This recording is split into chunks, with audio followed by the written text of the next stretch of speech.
Muchas gracias a todas las participaciones de la mesa y ahora vamos a abrir un espacio para preguntas por parte de los compañeros. Vamos a hacer el siguiente procedimiento. Ustedes pueden hablar en español, que Carlos Libur entiende muy bien, pero él les va a responder en italiano y yo seguiré haciendo la traducción.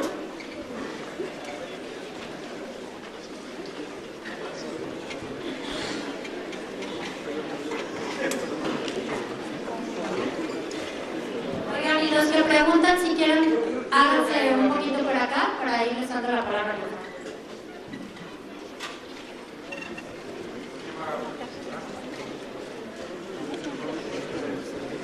Buenas tardes, mi nombre es Demián Ávila, vengo de la Universidad Autónoma de la Ciudad de México y son como varias preguntas, espero poder articularlas adecuadamente.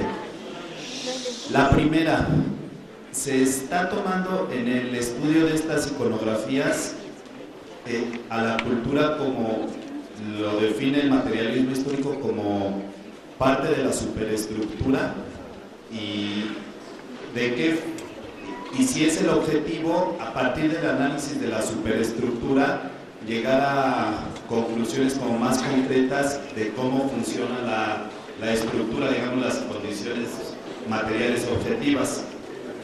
Y la otra es, hasta qué punto es un poco una guía la frase de Walter Benjamin, que palabras más, palabras menos, dice que todo papel de cultura es al mismo tiempo como un símbolo o un papel también de barbarie. Entonces serían mis preguntas. Todo documento de cultura es un documento de barbarie. Sì, allora io credo che quella frase di Marx sopra la metafora della suprastruttura è una metafora poco felice. Dice que piensa que la metáfora de Marx de estructura y superestructura es una metáfora poco feliz. Perché è una metafora troppo rigida, architettonica, non rende conto del movimento, del processo. Porque es una metáfora muy rígida que no da cuenta de un proceso más dinámico del movimiento. Bisogna in questo caso, come in altri, criticare Marx attraverso Marx. Y en este caso, como en otros también, es necesario criticar a Marx desde Marx mismo. Sì. E per quanto riguarda il secondo punto, sì, credo che la frase di Benjamin sia importante, non può essere presa alla lettera perché altrimenti perdiamo il suo valore. Dice que del otro lado, respecto a la segunda pregunta, la frase de Benjamin es muy importante, pero que tampoco puede ser tomada literalmente porque si no perdemos los matices que ella implica. Cioè io credo che una frase come questa debba essere più intesa come una domanda che come una risposta.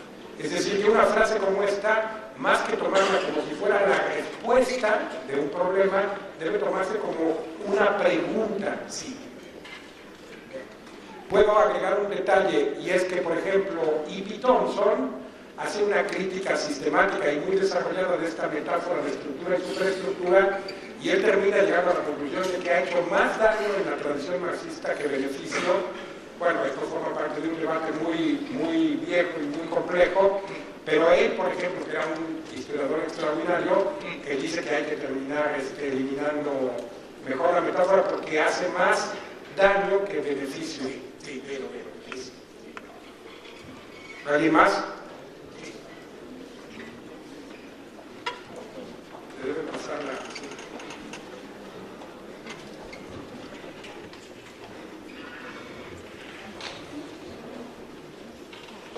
Sí, buenas tardes, yo soy Isaías Daniel, estudiante de aquí de la ENA, de Historia, turno vespertino, y me surgen tres preguntas.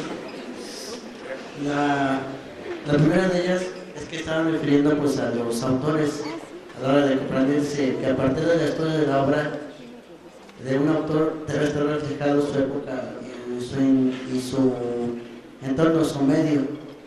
O sea, la duda que me surgiera, ¿qué quería decir esa teoría? Luego, otra pregunta es Solo un momentito. Un momento, perdón. Sí.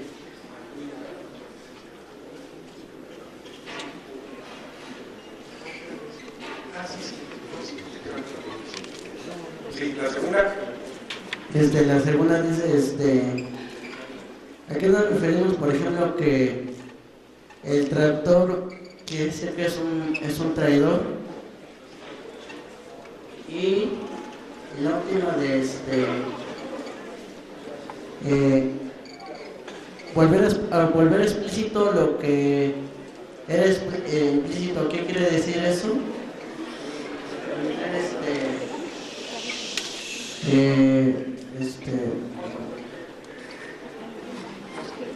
Si quieren, para cuestiones logísticas y que los demás compañeros puedan participar, una o dos preguntas por participación. ¿Te parece?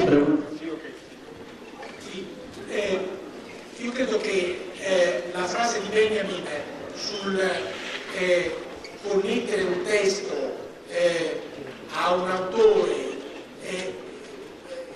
implica una riflessione sulla nozione di contesti a plurale. Dice que la tesis o la frase de Benjamin de a partir de un texto o de una obra hacer la conexión o hacer irrumpir o emerger al autor implica el problema de los contextos, pero subraya que no el contexto sino los contextos en plural. Perché il rapporto fra un autore e la sua opera implica tutta una serie di contesti che interagiscono. Porque la relación del autor con su obra implica toda una serie de contextos múltiples que interactúan entre sí. Proviamo a proporre una metafora per analogia. Pero quiere proponer una metáfora por analogía. L'albero e il frutto, El árbol y el fruto. l'arancio e las naranjas. El naranjo como árbol y las naranjas que produce. Ma perché questa produzione sia possibile è necessario non solo il seme, Pero para que esto sea posible no basta solamente la semilla, ma le condizioni meteorologiche, condiciones meteorológicas, il fatto che l'albero non venga tagliato a pezzi, el hecho de que el árbol no sea cortado en pedazos, eccetera, eccetera. etcétera, etcétera. Quindi contesti sempre, a plurale. Siempre entonces contextos múltiples en plural. La domanda era rendere esplicito ciò che è implicito. Sì, allora, rendere esplicito ciò che è implicito. Sì, io credo di aver mostrato attraverso quel piccolo esempio cosa significa rendere esplicito ciò che è implicito. Bueno, dice que sobre este punto de hacer explícito lo que está implícito, él piensa que con el pequeño ejercicio que hizo hace rato con el póster de Lord Kitchener, mostró cómo se puede hacer explícito lo que está implícito en una imagen. Nella vita di tutti i giorni noi diamo per implicite una quantità di cose. En la vida de todos los días, en la vida cotidiana, nosotros damos como presupuestos, como implícitos, una enorme cantidad de cosas. Ora, è questa massa di implicito che deve essere resa esplicita quando ci troviamo di fronte a un fenomeno che è distante nel tempo e magari nello spazio. Y él dice que precisamente para el historiador, pero también para otros analistas, la tarea de hacer explícita esta inmensa masa de elementos que eran implícitos es una tarea fundamental cuando tratamos de reconstruir fenómenos o procesos o situaciones del pasado che studiamo. Però ho appena finito di scrivere un saggio su questo tema che verrà, come vengo a sapere, verrà tradotto in spagnolo e verrà pubblicato da Contrascritti. Ma nel libro, ¿no? Sí, sí, o sea, dice que acaba de escribir algo sobre este problema. Es un texto que se llama Revelaciones involuntarias. Leer la historia a contrapelo es la conferencia, es el seminario que presentó en Guadalajara y que él dice que se ha enterado, bueno, él estoy de acuerdo naturalmente, que será incluido en el libro que Contrahistoria va a publicar el año próximo, que se va a llamar Reflexiones sobre Mark Bloch y que va a incluir 5 ensayos de Gittwood, todos sobre la obra de Mark Bloch y un pequeño apéndice que serán publicados por con historias el próximo año, bueno, esperamos, de acuerdo a cómo avance la situación política y social mexicana. Porque como dijo por ahí alguien muy célebre, es mejor hacer la revolución que escribir acerca de ella. Amén.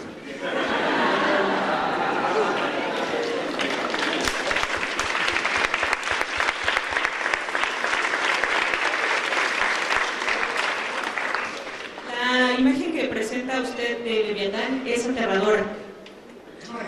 Es aterradora. Es aterradora.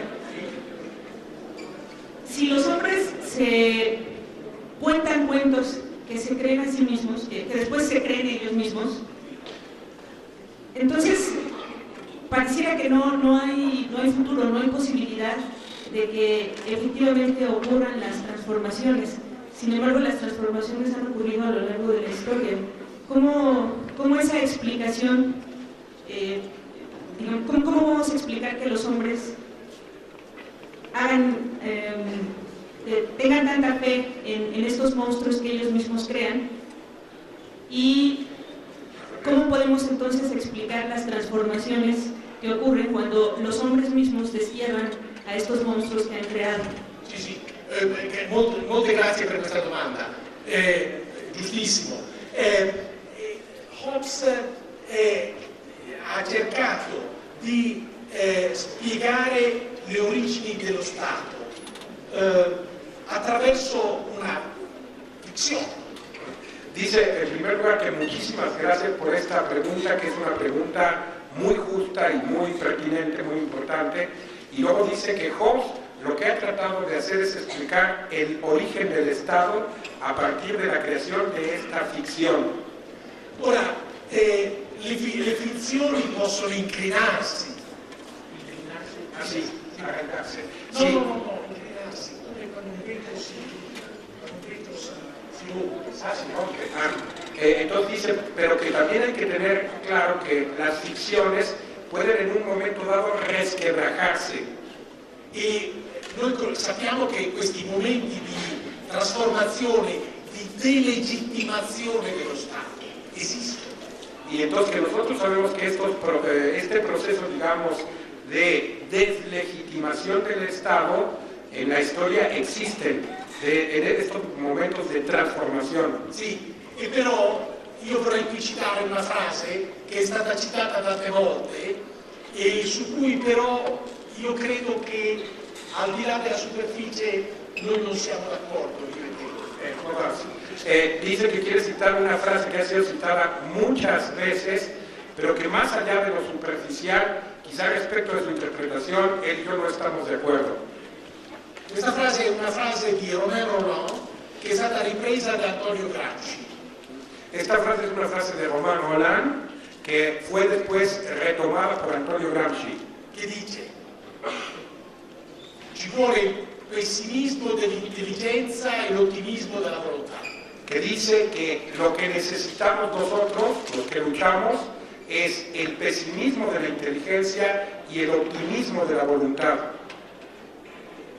Sul pessimismo dell'intelligenza forse non siamo completamente d'accordo. Dice que sobre el pesimismo de la inteligencia, él y yo quizá no estamos totalmente de acuerdo. Ma Tacito ci insegna qualcosa che è proprio dal lato del pessimismo dell'intelligenza. Pero lo que nos enseña Tácito justamente se refiere a ese tema del pesimismo de la inteligencia. Sì. ¿Basta? Basta. Bueno, buenas tardes, compañeras, compañeros. Quizá voy a hacer una pregunta que quede abierta y quizá la respuesta nos toque a todos nosotros, retomando un poco lo que nos explicaba el doctor Carlos Aguirre. La pregunta es la siguiente: ¿qué elementos antiguos, actuales y nuevos se requerirían, desde la reflexión del doctor Carlos Ginzburg, para superar el miedo, el terror y la violencia del Estado y mejorar la iconografía política de las clases subalternas, los estudiantes, los trabajadores, los campesinos, etc.? Sì, grazie. questa è una domanda che diciamo naturalmente si lega alla precedente.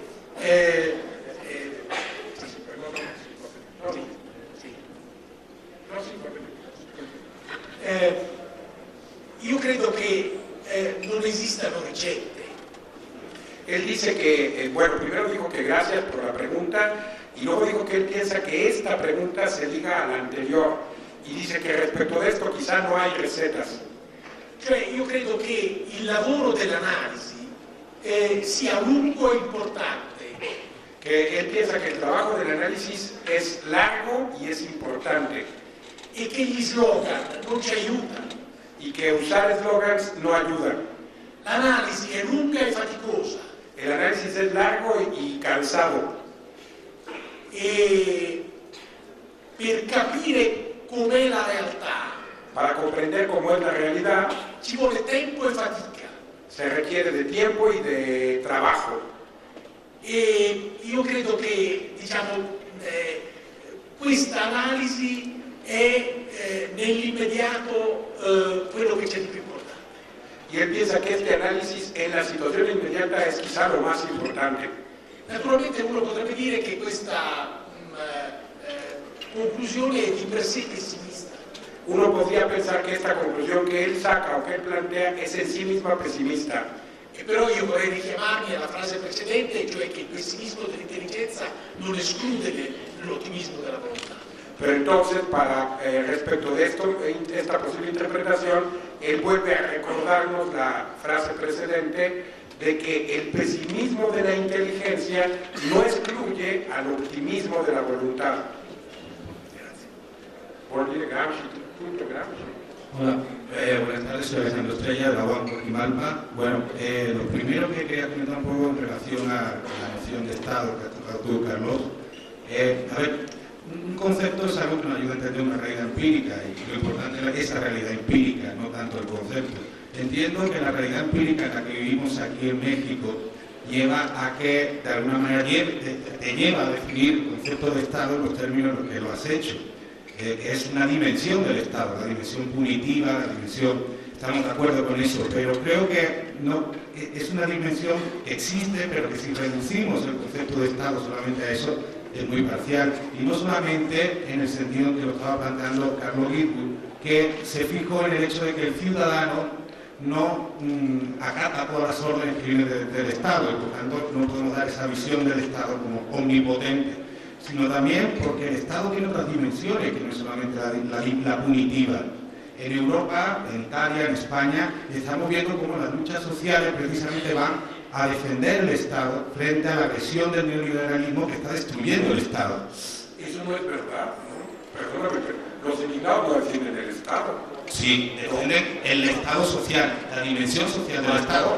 Bueno, Se está defendiendo frente a la agresión que está habiendo por parte del neoliberalismo de desmontar las mareas ciudadanas en España, la marea blanca, la marea verde, son movimientos sociales que se están aglutinando para defender la sanidad pública, para defender la educación pública y gratuita. Es decir, lo que quiero decir con esto es que cada contexto provoca una imagen del Estado.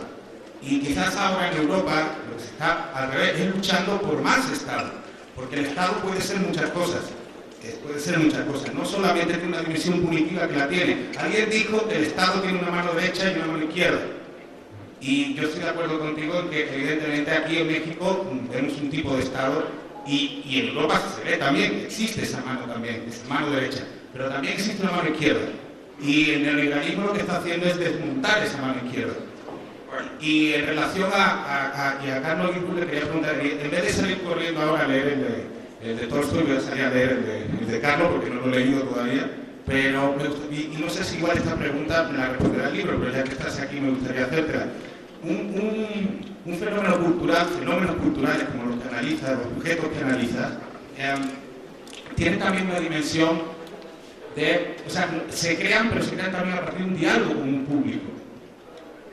Este análisis de ese público está presente ahí y se crea además también en una dimensión ritual, en unas prácticas determinadas que es un entramado a partir del cual se crea ese objeto. Mi pregunta es si esto está en tu libro y de qué manera. El público que recibe ese objeto y que lo crea también, y la práctica en la cual, el ritual, podemos decir, el ritual en el cual se reproduce esa obra.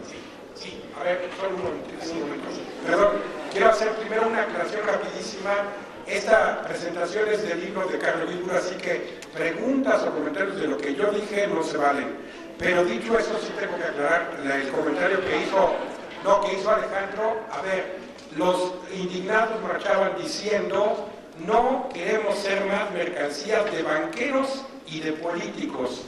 Y luego decían que el PPSOE era algo horrible, el PPSOE, como diciendo derecha e izquierda son lo mismo. Y decían que no nos representan, refiriéndose a toda su clase política, incluyendo izquierda, derecha y centro. Luego en el sentido de que entonces interpretar estas tres consignas como que piden más Estado, yo pienso que sí es absolutamente equivocado. Pero ese es mi punto de vista personal, pero ya no voy a responder ningún otro comentario que hagan, porque para eso Laura me invita otro día y yo vengo, doy una conferencia X y me preguntan lo que quieran. Aquí pido que sí nos concentremos en lo que dijo el profesor Ginsburg. Ahora sí. Grazie per la domanda. Preciso che io sono d'accordo con lei e non con Carlos. Sì. Va bene, quando non lo traduco.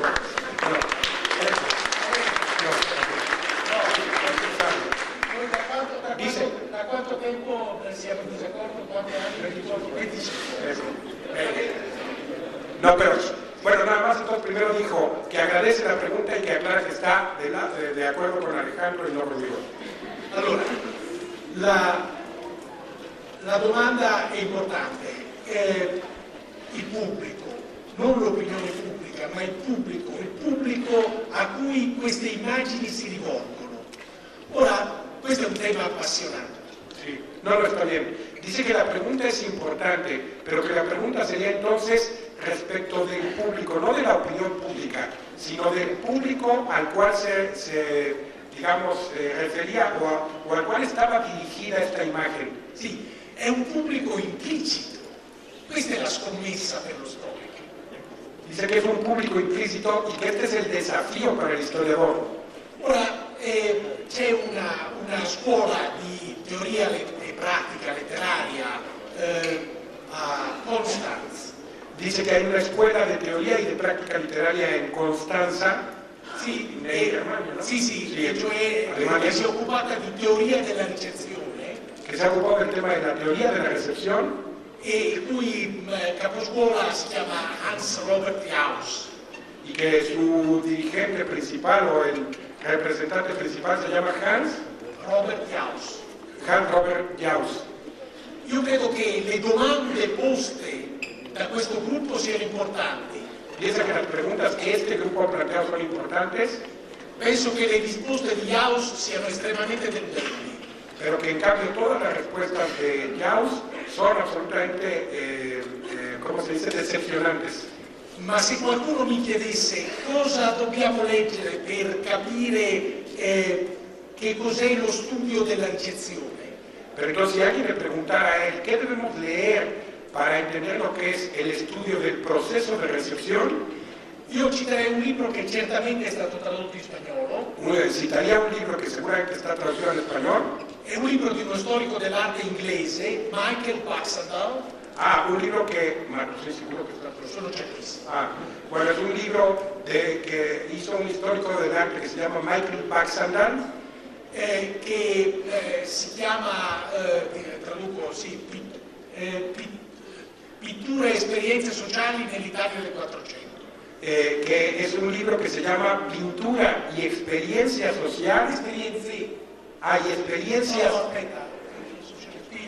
No, è singolare, però vabbè, certo singolare. Bueno, Pintura y Experiencia Social o Experiencias Sociales quizá corresponde más en la Italia, en la Italia del siglo XV. Sì.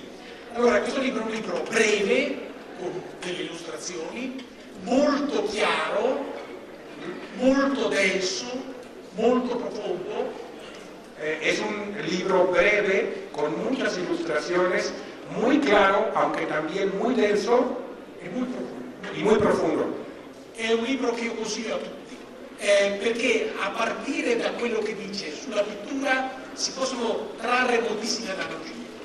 Y él dice que es un libro que le recomienda a todos sus estudiantes y a todo el mundo, porque es un libro que a partir de los casos que estudia sobre la pintura se puede extrapolar a muchísimos otros campos y temas.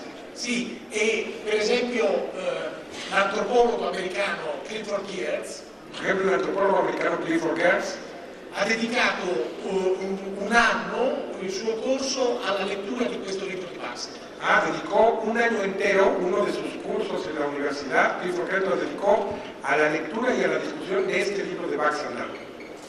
Sì, ¿Cuál universidad? a Princeton. En Princeton. Sì, non all'università, ma sì, il seminario. Bueno. Aveva l'Institute Francis. Sí, no era en la universidad, sino era en el seminario de un instituto que existe en Princeton, que es el Instituto de Altos Estudios o de Estudios Superiores de Princeton, que es muy reputado a nivel mundial. Ecco, basta. Ecco. En su reflexión sobre el Estado, consideró la idea de la servidumbre voluntaria de Etienne de Lavallée. Sì, dunque, bellissima domanda. Sì. Que es una bellísima pregunta. Sì, dunque no. La risposta è no, o diciamo non ancora. Que la respuesta es que no lo consideró, pero más bien aclara, pero todavía no. Perché mi piacerebbe effettivamente lavorare in quella direzione. Porque le gustaría trabajar en esa dirección y entonces recuperar ese texto.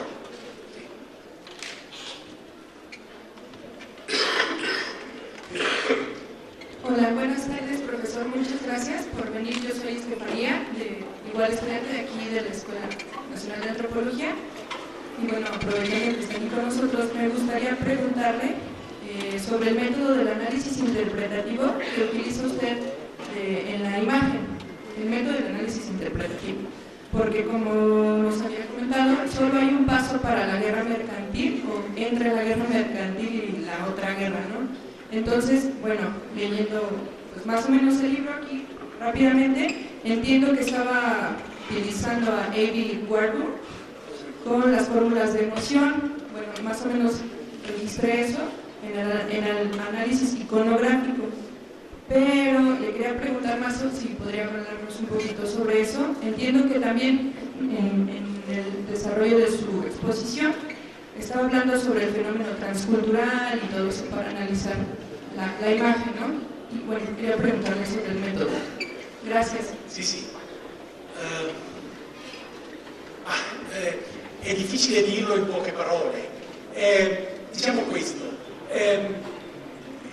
Io ho certamente degli orientamenti generali che sono stati alimentati da studiosi come A.B. Warburg o studiosi delle immagini come Roberto Lonchi, uno storico dell'arte come Roberto Lonchi.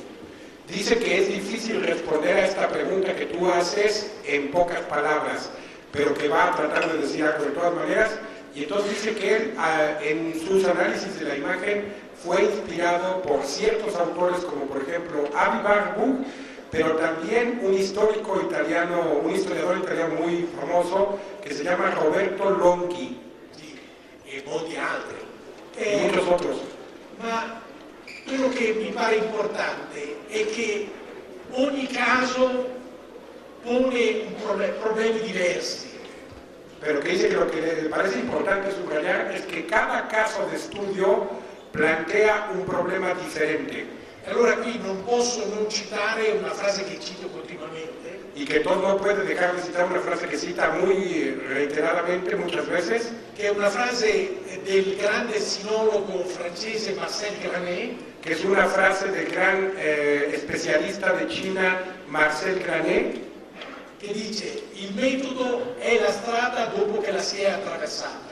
Que dice que el método es el camino, pero una vez que se haya caminado. Ora questo è un gioco di parole su una frase, su una parola greca, metodos, che è formata da due parole greche, cioè metaudos, dopo la strada. Dice que esto es un juego de palabras que viene del origen o la raíz griega del término método, que es meto y ogos, y que es un juego de palabras que es il cammino. Sì, il gioco di parole è di prendere alla lettera l'etimologia della parola metodo. Sí, o sea, el juego de palabras consiste en tomar literalmente el sentido de método, que es después del camino. Allora, qual è la parola cruciale in questa frase? ¿Cuál es la palabra crucial en esta frase? È la parola dopo. Es la palabra después. Il metodo non viene prima, ma viene dopo. El método nunca es anterior al estudio del problema, sino que llega siempre al final del estudio. Non ci sono ricette. No hay recetas. Basta. Muchas gracias. Espero que estén disfrutando su estancia. Sí, me llamo Enrique, un gustazo conocerlo. Creo que ya puedo morir tranquilo y poderlo ver.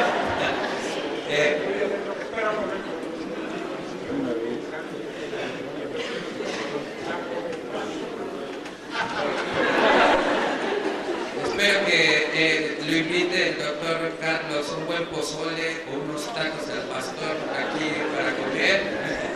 Y entonces, la pregunta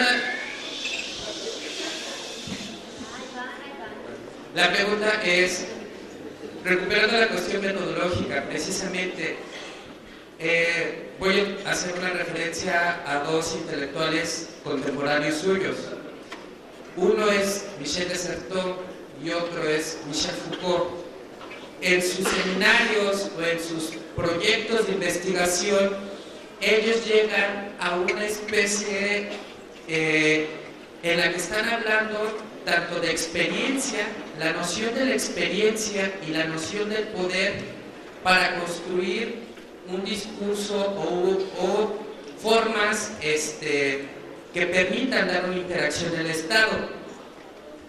Usted, a lo largo de varias de sus obras, también tiene un paralelo, llega a las mismas nociones, pero en vez de una cuestión de experiencia, menciona lo que hace rato dijo, contexto. Entonces, aquí yo me podría decir cuál es para usted, o si tiene una noción como de experiencia personal, o sea, en tanto que utiliza el contexto, puede estar implícita la noción de experiencia, como también ahorita que dijo de la noción de Jaws y Baxandal, también ellos tienen ese acercamiento o esa interpretación a través, pero de la experiencia personal, o el diálogo, una cuestión dialógica entre la experiencia de lo que se está viendo o se está estudiando y la experiencia personal. Entonces, me gustaría que pudiera detallar si tienen, en vez de esa noción de contexto, noción de experiencia personal en sus investigaciones. Y muchas gracias. Sì, sì. Moltissime grazie. Io qui devo, dato che lei mi chiede di dire qualcosa sopra De Certeau e Foucault, allora vorrei fare una brevissima dichiarazione personale, che è anche una correzione rispetto a quello che tu avevi detto prima. Ecco, allora questo no. Dice que muchas gracias por la pregunta y que dado que tú le estás pidiendo que haga una referencia a dos autores, a Michel de Certeau y a Michel Foucault, tiene que hacer una declaración personal que además tiene que ver con una corrección respecto de lo que yo dije antes. Io non mi considero affatto un figlio del 68. Dice que él no se considera para nada un hijo intelectual del 68. Sì. Sì. Allora, io avevo 29 anni. Tenía 29 años en ese momento. Per me, diciamo, io mi considero appartenente alla generazione della seconda guerra mondiale. Dice que él se considera más bien hijo o perteneciente a la generación de la segunda posguerra mundial. E i libri dei miei autori, dei libri che mi hanno formato più profondamente, y los libros que son sus autores fundamentales y los que lo han formado profundamente, e che hanno creato una sorta di strumento per interpretare anche i libri successivi, y que incluso le dieron las herramientas para interpretar los libros posteriores. Sono libri che io ho letto quando avevo 20 anni. Son libros que leyó cuando tenía 20 años. Cioè prima del 68. Antes del 68. Né Desertot né Foucault appartengono a questi autori, anche se io li ho letti. Que obviamente ni Desertot ni tampoco Foucault pertenecían a esta lista de los autores que lo formaron, aunque obviamente los leyó después. E che io non sento nessuna particolare convergenza, devo dire, né con Desertot né con Foucault. Y él dice que no siente ninguna convergencia en particular, ni con Desertot ni tampoco con Foucault. E però io non credo di essere il miglior giudice di me stesso. Pero dice que quizás no es el mejor juicio de sí mismo. E questo allora si lega alla seconda domanda. Y eso se vincula a la segunda pregunta. E cioè quella sulla nozione di esperienza. Sobre la noción de experiencia. Cioè io credo che la nozione di esperienza sia una nozione che è al centro della mia riflessione del mio lavoro. Piensa que la noción de experiencia sí está en el centro de su reflexión y de su trabajo. Ma c'è qualcosa che è più problematico della nozione di esperienza. Pero hay algo que es mucho más problemático que la noción de experiencia. Ed è la nozione di io. Y la noción de yo. Questo es la noción. Sì. Que es más problemático que la noción de experiencia es la noción del propio yo. Sì. Questo mi pare molto problematico. Que eso le parece mucho más problemático. Sì. Io credo che dobbiamo continuare a riflettere su Hume. Que debemos continuar reflexionando sobre la obra de Hume, David Hume. Io è un problema. Tiene un problema. No, io no. Ma tu non hai. No. Allora, dice que yo es un problema. Yo entre comillas. El yo es un problema, exacto. Hola, buenas tardes. Soy de la licenciatura de Historia. Mi nombre es Pedro. Y mi pregunta es la siguiente. Muchas veces el capital, el Estado, se apropia de las iconografías subalternas. Ha pasado con la imagen de Che, con la imagen de Zapata, bla, bla, bla, bla. ¿Cómo se puede lograr evitar que no se mercantilice, sino que no haya esta creación de un fetiche por figuras subalternas dentro de la iconografía política y sigan estando dentro de la esfera de lo subalterno? Esa es mi pregunta. Y recordarles que hay una general después del evento. Sì, io credo che sia impossibile impedire questa appropriazione. Dice que cree que es imposible impedir esa reapropiación por parte de las clases dominantes de las iconografías subalternas. Però è anche vero che le classi subalterne continuamente si riappropriano di un'iconografia che viene da dire dall'alto. Pero que también es cierto lo inverso, es decir, que las clases subalternas constantemente se reapropian de iconografías o elementos de imagen que vienen de las clases dominantes. Cioè c'è una circolarità culturale. Es decir, hay una circularidad cultural che però non esclude i rapporti di forza. Que sin embargo no excluye las relaciones de fuerza conflictivas. Quindi, nonostante i rapporti di forza, c'è circolarità culturale. Entonces, a pesar de las relaciones de fuerza, de confrontación, existe esta circularidad de abajo hacia arriba y de arriba hacia abajo. Che però va analizzata ogni volta in maniera specifica. Pero que en cada caso tiene que ser analizada de un modo específico. Hola, buenas tardes. Mi nombre es Pedro. Soy de la licenciatura de Historia. En estos tiempos, ¿Dónde está? Aquí soy. Hay a partir de la relectura de Walter Benjamin, hay un diálogo entre filosofía, política y teología, representado por Zizek, Alamariu, Agamben. Y bueno, me surgió la inquietud de preguntarle cómo lograr que los fundamentalistas de la modernidad no reinterpreten el mandar obedeciendo como una restauración del fundamentalismo. Allora, che i fundamentalisti della modernità non reinterpretino questa frase di commentare obedendo in un senso che el retorno a la restauración. Sì, ma io devo confessare Devo confesar che la nozione di modernità que la noción de modernidad è a mio parere priva di qualunque valore analitico. Está ausente de cualquier valor analítico. Io la potrei usare entre comillas, ma non come strumento analitico. Dice que solo la podría usar entrecomillada, pero no como una herramienta analítica. In questo punto io non sono d'accordo. Lo so bene. Io lo so. Ya sabe que no estamos de acuerdo en este punto. Yo sí soy Bolívar y Emergenza. Ecco, però a questo punto vorrei capire meglio la domanda, perché questa è una premessa. Sí, que quiero comprender mejor la pregunta, porque eso es solo un punto de partida, una premisa. Si puede volver a explicar la pregunta. Claro. Bueno, aquí tenemos autores en México que fetichizan la modernidad. Es decir, que México no ha alcanzado a ser moderno y al movimiento zapatista lo han visto como un vestigio del pasado, que su mundo está por extinguirse, que está podrido. Pienso en autores como Roger Bartra, que insisten mucho en modernizar a la que se llama izquierda, y entonces corremos el peligro de que ese autor nos acuse de que la izquierda nos estamos retornando a las raíces del catolicismo. Sì, ma io qui non posso rispondere. No, ma io non posso rispondere perché sono troppo ignorante, cioè non posso parlare su questo argomento. Sí, dice que aquí no puede hablar mucho porque es ignorante, o sea, no sabe suficiente sobre el tema del zapatismo. Sì, avevo semplicemente notato questi echi cattolici, ma questi echi cattolici non dicono poi ancora qual è l'uso che viene fatto di questi strumenti.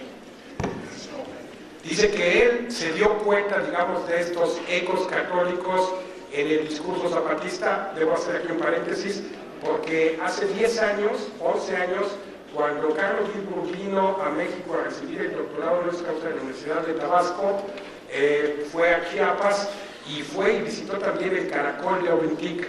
Entonces, bueno, tuvo un contacto directo con los compañeros zapatistas, pero fue muy puntual, y de ahí él derivó esta idea de que en el mandato del siglo quizá había una raíz católica. Pero dice que más allá de eso no tiene más elementos para poder juzgar. Devo dire non solamente, perché anche io leído alcuni discursos del subcomandante Marcos y Sí, bueno, dice que no solamente visitó Ventic, sino que también ha leído algunos discursos del subcomandante Marcos. E mi è parso di identificare degli echi della retorica gesuitica, della contrarreforma. Debo hacer otro paréntesis, del subcomandante Marcos, hoy extinto, infelizmente, pero pero dice que... Pero dice que leyendo esos, en los discursos de Marcos se ha encontrado ciertos ecos de la retórica jesuita. De la contrarreforma. De la retórica jesuita de la contrarreforma. Eso. Buenas tardes. Bien, yo tengo pues tres cuestiones que preguntar. La primera es que, si bien noto que dentro de sus fuentes que utiliza se encuentran vastas imágenes, ¿no? Y el texto de Hobbes, mi primera pregunta es, bien, ¿a qué otras fuentes se remite? Tomando en cuenta que, pues por lo que yo entendí, se trata de dar un discurso desde una perspectiva pues subalterna, o sea, dentro de sus fuentes que consulta se encuentran algún tipo de fuentes cuya procedencia sea esa. Y bueno, otra cuestión es que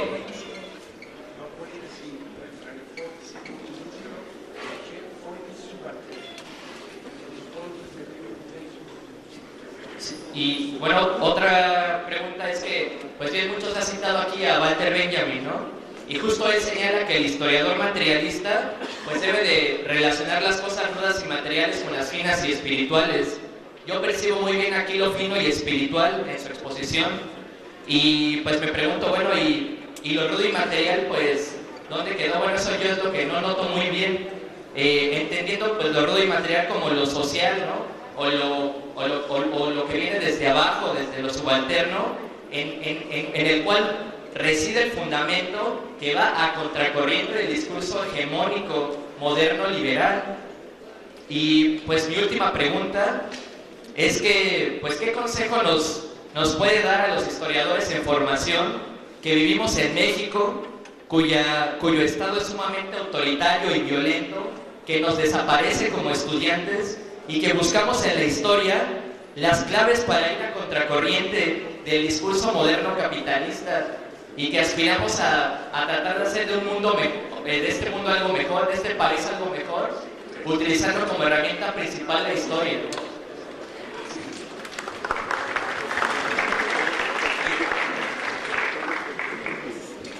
Allora, per quanto riguarda le fonti subalterne, sì, ho usato alcune fonti subalterne nel saggio su Kitchener.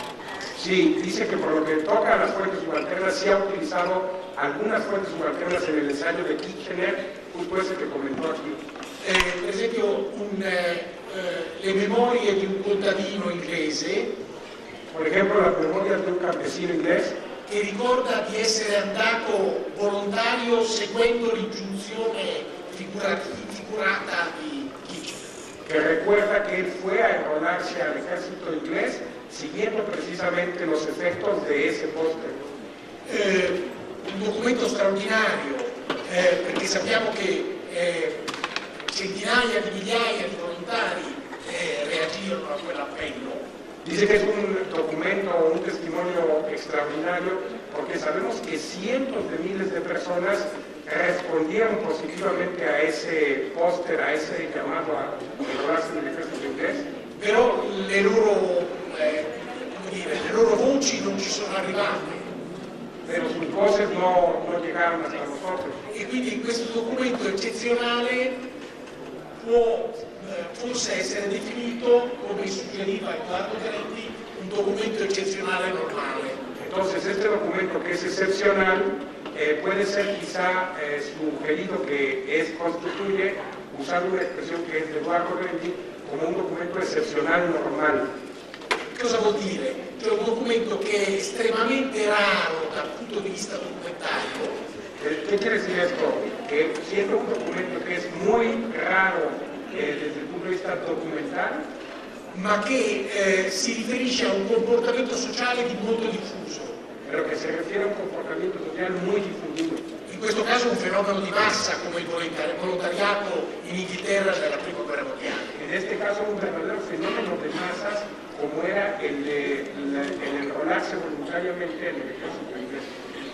Ecco, sulla seconda domanda devo fare una riflessione. Sobre la segunda pregunta debe hacer una reflexión che coinvolge anzitutto me stesso. Che lo involucra il mismo. Io, una scelta di scritti di Walter Benjamin è stata uno di quei libri che ho letto quando avevo 20 anni. Una selección de escritos de Walter Benjamin es uno de los libros que leyó cuando tenía 20 años. E ho letto spesso scritti di Benjamin. Entonces leía y releía muy frecuentemente esos textos de Benjamin. E però devo dire che la popolarità di Benjamin ha un elemento problematico. Pero debe decir que y duda, pero dice popularidad de Benjamin tiene un elemento, implica un elemento problemático. Che mi coinvolge naturalmente. Que lo involucra a él.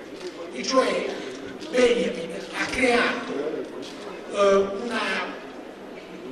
un corpo testuale, un insieme di testi. Que Benjamin ha creado un corpus textual, un cuerpo de textos específico. Che in qualche modo chiedono di essere interpretati alla luce delle categorie di Benjamin. Que de alguna manera requieren ser interpretados a la luz de las propias tesis de Benjamin.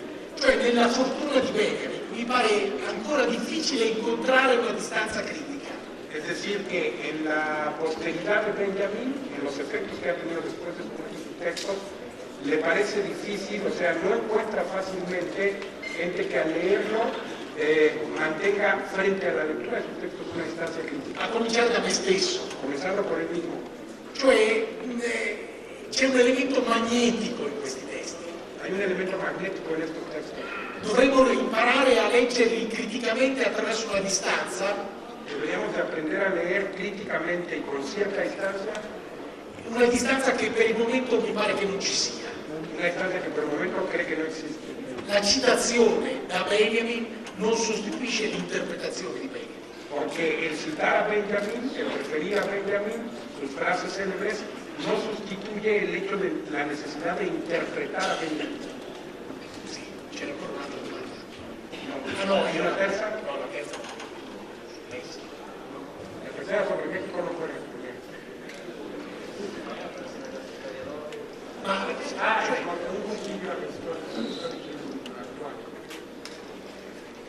Allora posso ripetere la frase, un poco di teoria della un po' di... Sì, bueno, dice que sí, lo digo veramente, bueno, dice que para responderte quiere repetir una frase que él utilizó en el prefacio a un libro que solo existe en español, que no existe en ninguna otra lengua, que se publicó en México en la Universidad Michoacana, se agotó muy pronto, a pesar de su director de la época, entre paréntesis, y eso lo digo para que por ahí le llegue la noticia. Lorena ya se fue. Bueno, no sé, no importa. A pesar de él se agotó en unos poquitos meses, luego se reeditó en Argentina y recientemente en Colombia. Es un libro que se llama Tentativas. Ginsburg hizo un prefacio especial para ese libro y terminaba con el consejo que ahora quiere dar, que es un poco de teoría y de metodología ayudan a la interpretación, pero demasiada teoría y demasiada metodología la asfixian.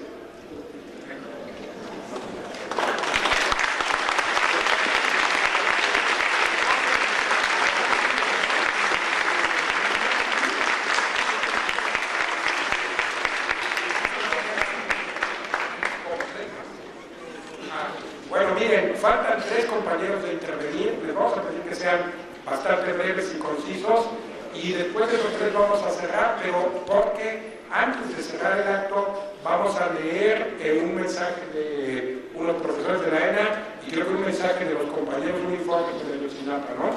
Entonces, 3 últimos que están en la lista y ya se cierra las preguntas. Pues buenas tardes. Ya hablo del impacto de esta iconografía sobre los sectores subalternos.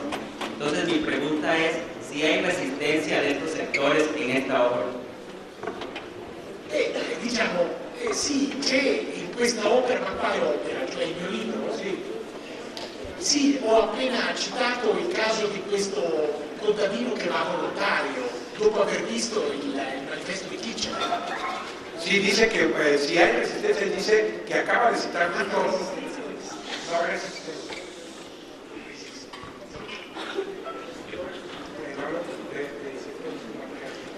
Sí, questo tema è presente. Forse no. Tal vez no. Ma yo puedo decir una opinión. Bueno, él dice que no, pero yo creo que depende de cómo lo leamos, sí se pueden encontrar elementos. Por ejemplo, la imagen que mostró de Fox y esta idea del Estado como un terror, pero también él habla un poco de la resistencia de los... No, ma vorrei precisare una cosa però, cioè la resistenza anche quando non è documentata è esistita. Dice que quiere precisar una cosa, que la resistencia, aunque no se encuentre documentada, siempre ha existido. Cioè io non è che neghi l'esistenza della resistenza, non la nego. No es que niega la existencia de la resistencia. Però non è il tema della mia riflessione. Pero no es el tema central de su reflexión. Bueno, de hecho mi pregunta ya se ha comentado con varios compañeros anteriormente y un poco concluye con la inquietud de la compañera que intervino. ¿De qué método utilizaba usted para hacer el análisis de las imágenes? Inicialmente mi pregunta era que hay como una guerra o hay una dialéctica entre la iconografía y el lenguaje verbal. Y que el lenguaje verbal y el lenguaje iconográfico. Partía yo de una idea simple, aunque es un eslogan, pero se me es importante mencionarlo. Está la famosa idea o la sentencia de que una imagen dice más que 1000 palabras. Y que esta imagen desde la cultura totémica hasta nuestros días ha sido prevaleciente, ha sido potente y ha terminado por dominar. Por un lado, ha liberado a procesos sociales liberadores revolucionarios o en vías de cambiar, pero también por otro lado es un instrumento de sometimiento. Mi pregunta era, ¿qué tanto la hermenéutica, que creo que es el método que usted está utilizando, la hermenéutica es precisamente la teoría de la interpretación, requiere todo un proceso de cómo interpretar la iconografía, y lo que usted está haciendo es precisamente interpretar el lado del poder dominante de las imágenes, pero que viene desde los procesos de la imagen, de todo el proceso histórico civilizatorio.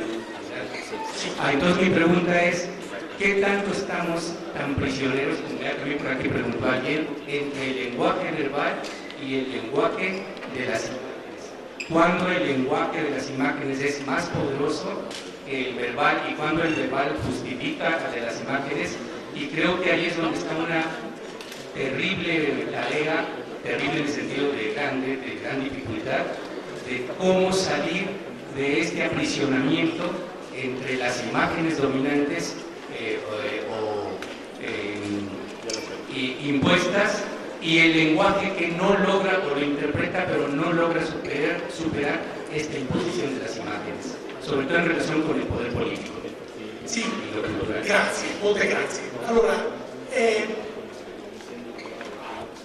dobbiamo a mio parere distinguere tra l'efficacia e l'analisi dell'efficacia.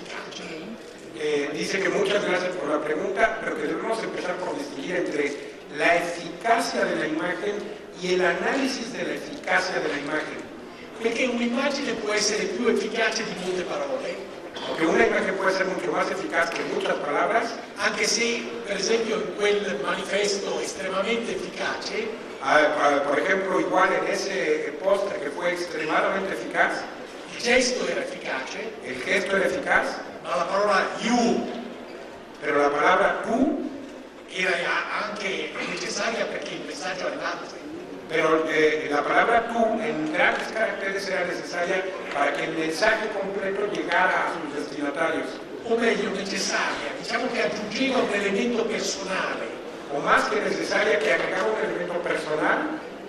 Ora, per quanto riguarda l'analisi dell'efficacia. Ahora, por lo que toca al análisis de la eficacia, io credo che questa analisi debba essere assolutamente verbale. Que este análisis debe ser absolutamente verbal. Cioè c'è un di più di analisi che è dal lato delle parole. Es decir, hay un plus del análisis que está absolutamente del lado de las palabras. Molti anni fa mi sono reso conto di qualcosa di estremamente importante. Hace algunos años me di cuenta de una cosa muy importante. E cioè che l'immagine non può dire no. Y es que la imagen no puede decir no. Es decir, que no hay imágenes negativas. E nel saggio che ho scritto ha citato il famoso quadro di Magritte con una pipa, Cécile pas une pipe. Sí, y en el ensayo que escribió sobre este punto, donde afirma que las imágenes son siempre afirmativas, nunca negativas, refería a este cuadro famoso de René Magritte, que dice, esto no es una pipa. Senza la scritta, su questo esiste un commento superficiale di Foucault, su questo quadro. Allora, dice que sobre este cuadro existe un texto luminoso, no, un texto superficial, dijo él, yo creo que es muy brillante, pero sí, de Foucault. Ma quel quadro di Magritte per dire Cécile pas une pipe deve adoperare le parole, perché altrimenti abbiamo l'affermazione di un'immagine. Sí, pero entonces él dice que justo no es casual que el dibujo de la pipa abajo diga esto no es una pipa, porque dice que para afirmar el carácter negativo de esa imagen no se podría haber hecho también con imágenes, se necesitaba usar las palabras y por eso Magritte tuvo que poner abajo con letras, no con imágenes, esto no es una pipa, ceci n'est pas une pipe. Che tipo di analisi possiamo fare se non possiamo usare la negazione? Pero ¿qué tipo de análisis podemos hacer si la negación está prohibida? C'è qualcosa nelle immagini che non è dal lato dell'analisi ma dal lato dell'efficacia. Sí, que lo que según él se deriva de aquí es que entonces hay un aspecto de la imagen que deriva no tanto del análisis, sino de la eficacia. Ma su questo tema si potrebbe ragionare a lungo. Pero sobre esto se podría seguir hablando largamente. Bueno, buenas tardes.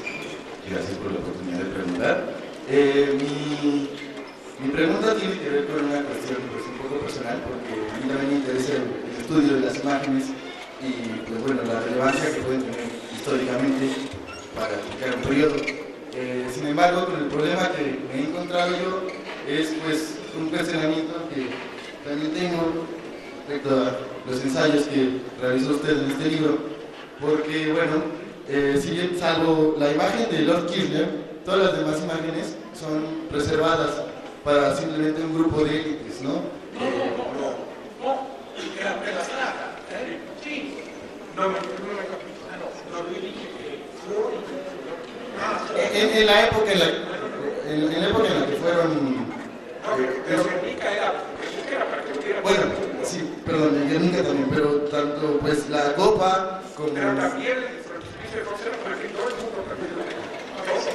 Bueno, en fin, no todo el mundo sabía leer en esa época con Hobbes y todo el mundo, pero bueno, más allá de discutir si eso no, mi pregunta no es tanto eso, mi pregunta es ¿cómo contextualizar la complejidad que tiene una sociedad en sí, con todos sus matices, con todas sus ideas, con todos sus ámbitos, en una imagen? Es algo muy complicado e inclusive también tiene un poco que ver con una crítica que escuché respecto al queso y los gusanos de Ginsburg, que dice que si bien Menocchio pensaba así, tenía sus ideales y había cierto grupo que lo seguía, no significa que toda la sociedad pensaba así, ¿no? Entonces, mi pregunta es, ¿cómo le hace el historiador? O sea, ¿cuál debe ser la función del historiador respecto a una imagen para explicar un periodo histórico si no va a poder englobar todo, o si más bien ese no es el objetivo? Y si el objetivo es otro, al usar imágenes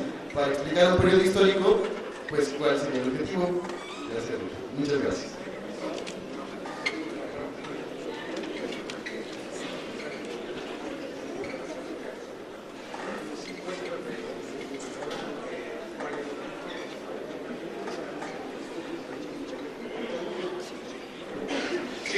Allora, io credo che l'atteggiamento tutto o nulla è profondamente sbagliato. Él piensa que aproximarse a ese problema que tú mencionas como diciendo o todo o nada está profundamente erróneo. Cioè chi cerca il tutto troverà il nulla. Que el que busca el todo solo encontrará la nada. Ci poniamo degli obiettivi parziali di interpretazione a partire da testimonianze parziali. Que siempre nos ponemos o nos autofijamos objetivos parciales a partir de testimonios parciales. Basta.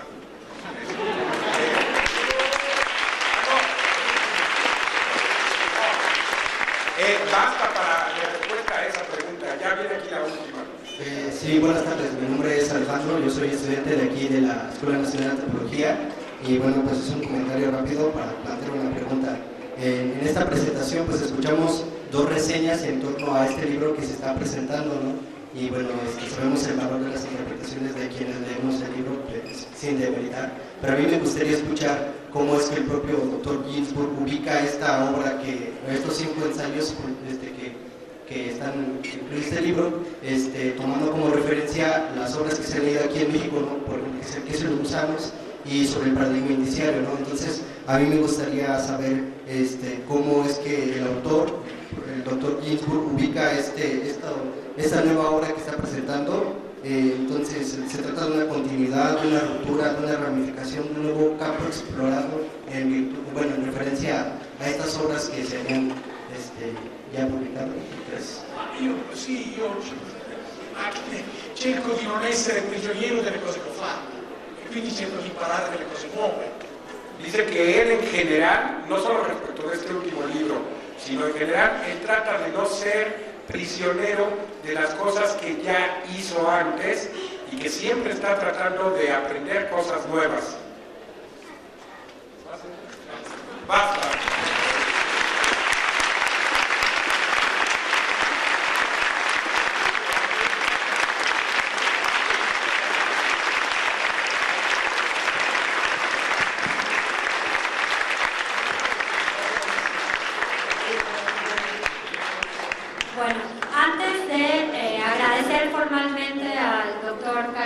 Iboria, Carlos Aguirre, Carlos Ríos y Norberto Zúñiga.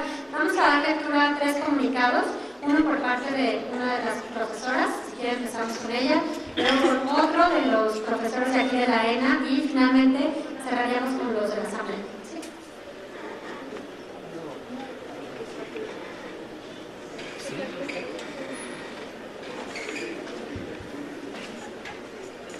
Buenas tardes, compañeros. Yo soy profesora del Instituto de Educación Media Superior del Distrito Federal y le agradezco mucho a los profesores que nos concedan unos momentos para informarles a ustedes que nosotros estaríamos huelga desde el 5 de noviembre. Nuestro emplazamiento es por aumento salarial y estamos demandando dentro del emplazamiento la integración salarial. Nosotros tenemos un salario base que es inferior a la mitad de nuestras percepciones reales. Entonces, desde los últimos 10 años hemos estado solicitando que ese salario se integre para prevenirnos respecto a la jubilación y pues, las situaciones inesperadas en caso de incapacidad permanente. Hasta el momento la patronal no ha hecho ninguna oferta, nos están ofreciendo el 3.7% de aumento, que como ustedes saben es inferior a la inflación, que este año ya alcanza al 4.30%. No han hecho una propuesta desde hace mucho tiempo respecto a la integración y tampoco tenemos propuesta para los compañeros administrativos, excepto para los 2 últimos niveles, que son los que menos ganan. Están ofreciendo un bono que empezarían a dar hasta el año que viene, en 2015, por 350 pesos. Entonces, en este momento nosotros estamos en asamblea y estamos valorando si vamos a cerrar vialidades. Ya lo hicimos ayer, en 20 de noviembre, y la asamblea se votó el 5 de noviembre porque justamente, bueno, el emplazamiento a huelga lo votamos justo el 5 de noviembre porque nos pareció que era fundamental sumarnos como trabajadores sindicalizados al reclamo de paro nacional que hacen las escuelas de nivel superior y medio superior en apoyo a los compañeros de Ayotzinapa. Probablemente en el transcurso del fin de semana les pidamos apoyo para las guardias, porque nosotros somos un sindicato muy pequeño, somos más o menos 1.200 profesores en el IEMS y tenemos pues, problemas muy graves de suficiencia presupuestal desde hace por lo menos 6 años. Tenemos 4 planteles más, pero no han aumentado el presupuesto más que alrededor del 4%, que pues no alcanza, a pesar de que tenemos 4 planteles más, no se han creado las plazas para nuevos profesores. Entonces tenemos más planteles, tenemos más estudiantes, pero no tenemos más libros, no tenemos más escuelas, no tenemos más material y básicamente estamos operando con lo indispensable. Gracias.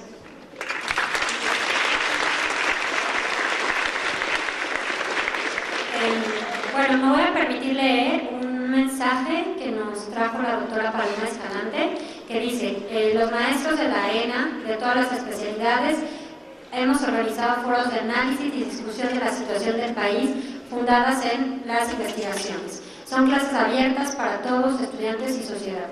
Y bueno, esto se está llevando a cabo desde el miércoles pasado y es una acción que se va a estar dando dependiendo de cómo se suceda la situación.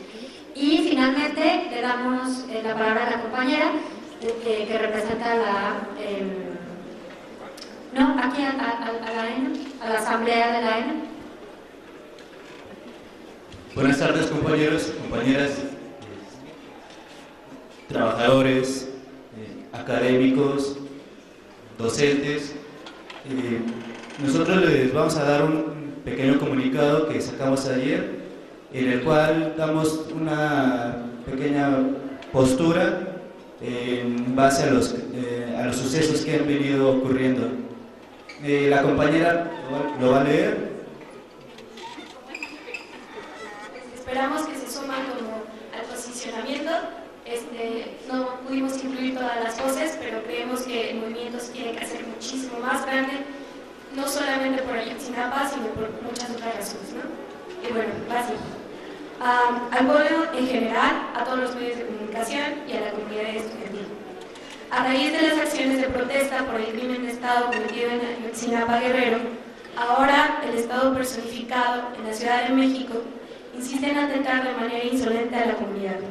después de crear una situación compleja dentro de un tejido social cada vez más roto, criminalizando las diferentes formas de protesta y concentrándose en aquellos agentes sociales más desprotegidos. Hoy lo pedimos, exigimos. Denunciamos la situación de violencia y terror impuestos por el gobierno mexicano dentro del territorio nacional, considerando absolutamente inaceptable la situación actual en la que vivimos.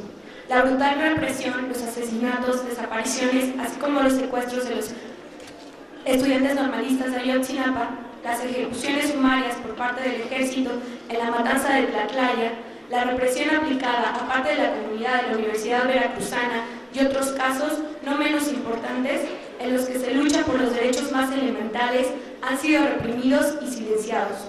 Denunciamos que muchas de estas acciones son causadas por las relaciones del crimen organizado con el gobierno, las cuales forman parte de la descomposición político-administrativa que desde hace décadas aqueja a nuestro país. El Estado no garantiza la vida y la seguridad, sino que las amenaza. El día 5 de noviembre del presente año, después del incendio causado en la estación Ciudad Universitaria de la línea 1 de Metrobús, fuerzas policíacas ingresaron a la UNAM, espacio autónomo, buscando culpables, deteniendo a 3 compañeros, estudiantes de diferentes instituciones, de forma arbitraria. Entre ellos, el aún detenido Luis Fernando Sotelo Zambrano, de la Escuela Nacional Preparatoria número 6. A estos detenidos se les imputó los recién aprobados tipos de delitos dirigidos a la protesta social. Para el día 6 de noviembre, durante las acciones realizadas por Guanzo, Chimilco, Prepa 5, CCH Sur, Facultad de Filosofía y Letras y Escuela Nacional de Antropología e Historia, se realizaron varias detenciones. Entre ellas, la de un compañero que de forma pacífica se acercó a uno de los ministerios públicos solo para solicitar información sobre sus compañeros. De esta forma, demandamos el cese del hostigamiento mediático que criminaliza la protesta y hace oídos sordos a la violación de que la UNAM ha sido receptora, el autoritarismo ejercido a los ciudadanos y la ausencia de derechos de los detenidos. Estos hechos corroboran la continuidad del círculo vicioso de la política institucionalizada que, frente a su incapacidad de brindar solución a las demandas sociales, utiliza la fuerza fáctica para frenar la organización popular y censurar las formas de protesta, manipulando la información a través de los medios de comunicación.